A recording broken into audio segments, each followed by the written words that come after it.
Dear RTV Inspiring Stories, sumulat ako at nagbabaka sakali para ibahagi ang aking kwento.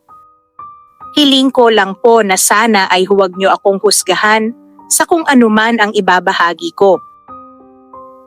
Ako po si Amanda, hindi ko tunay na pangalan, 25 taong gulang, isang simpleng dalaga na minsan ay nagkamali ng landas. Ngunit natutunan kong humarap at magpakatatag. Nakilala ko si Lester. Hindi niya po tunay na pangalan. Ang TL namin sa call center. Siya ay mabait, maalaga, at laging handang makinig sa akin at sa aming team. Sa simula, puro trabaho lang ang usapan namin. Lagi kaming nag-uusap tungkol sa mga metrics, call handling, at tips kung paano mapabuti ang performance namin. Ngunit sa tuwing may problema ako sa trabaho o personal na buhay, siya lang ang nariyan para makinig. Isang gabi, habang nagkakape kami sa break room, "Amanda, okay ka lang ba? Parang ang bigat ng dinadala mo," tanong niya.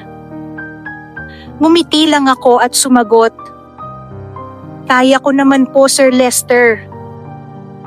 Hindi ko alam na sa simpleng tanong na iyon, magsisimula ang isang emosyonal na paglalakbay. Aaminin ko na bilang isang babae, ay masarap sa pakiramdam ang makaramdam ng ganong atensyon at pag-aalala. Si Sir Lester ang tipo ng lalaking pinapangarap ng ibang mga kababaihan. Matalino, mabait, at gwapo. Ideal guy kumbaga. Kaya lang, alam ko na hindi pwede dahil pamilyado na si Sir Lester. Ramdam ko ang init ng atensyon niya. At doon nagsimula ang unti-unting pagkalito ko. Puso laban sa konsensya. Bawat araw, mas napapalapit kami sa isa't isa. Nagkakaintindihan kami, hindi lang sa trabaho kundi pati sa personal na buhay. Nagsimula kaming magpalitan ng mga text messages at chat sa gabi. Mga simpleng kamusta ka na o ingat ka sa biyahe, na nagpapagaan sa bigat ng aking pakiramdam. Unti-unti, nakalimutan ko ang hangganan na itinakda ko sa sarili ko. Habang lumalalim ang aming ugnayan, hindi ko maiwasang damhin ang kakaibang init ng pakiramdam sa tuwing nakakausap ko siya. Nagkakaroon kami ng mga personal na pag-uusap, mga pangarap, takot, at lihim na hindi ko nasasabi sa iba. Isang gabi, nag-chat kami hanggang madaling araw. Hindi ko inaasahan to, Amanda. Pero nahulog na ako sa'yo. Tumigil akong magsulat at pinikit ang aking mga mata. Ramdam ko ang pagsakit ng dibdib ko. "Lester, mali ito. May asawa ka." Alam ko, pero hindi ko maiwasan ang nararamdaman ko. Dito nagsimula ang malaking laban sa loob ko. Puso laban sa konsensya. Alam ko na mali, ngunit hindi ko maiwasang umasa na baka sa kanya ko makikita ang pagmamahal na matagal ko nang hinahanap.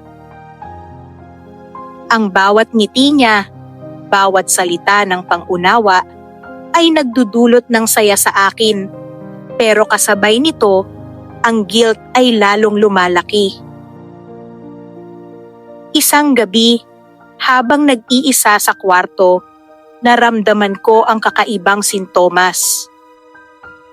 Lumipas ang ilang araw at nang magpa-test ako, nalaman kong buntis ako.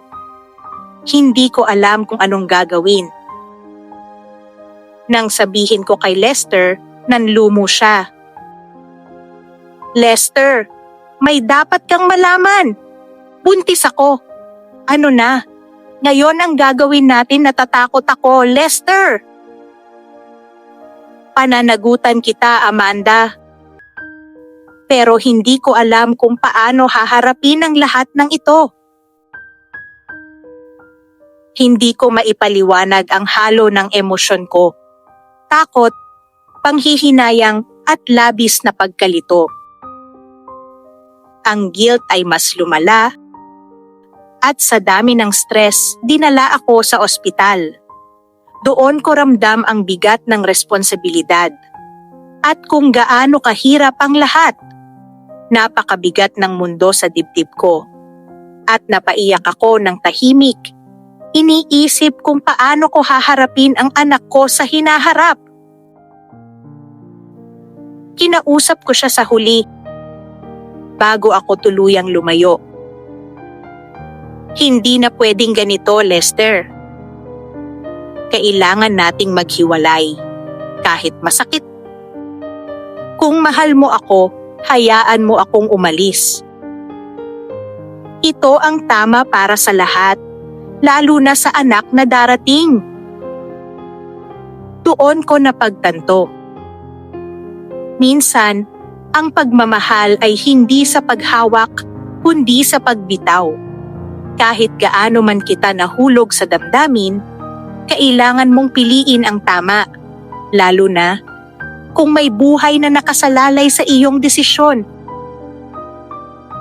Pinili kong lumayo sa trabaho at sa lahat ng nakasanayan ko. Mahirap, nakakatakot.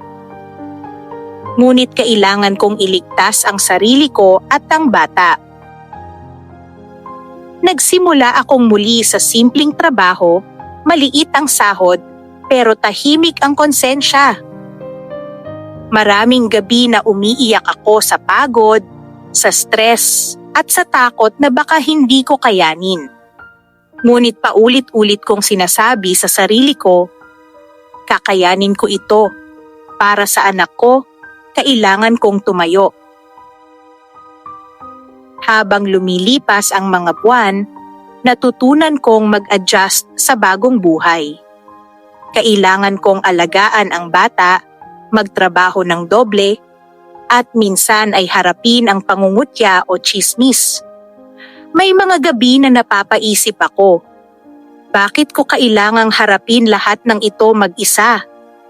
Pero sa bawat halik at ngiti ng anak ko, nararamdaman ko ang saya at pag-asa.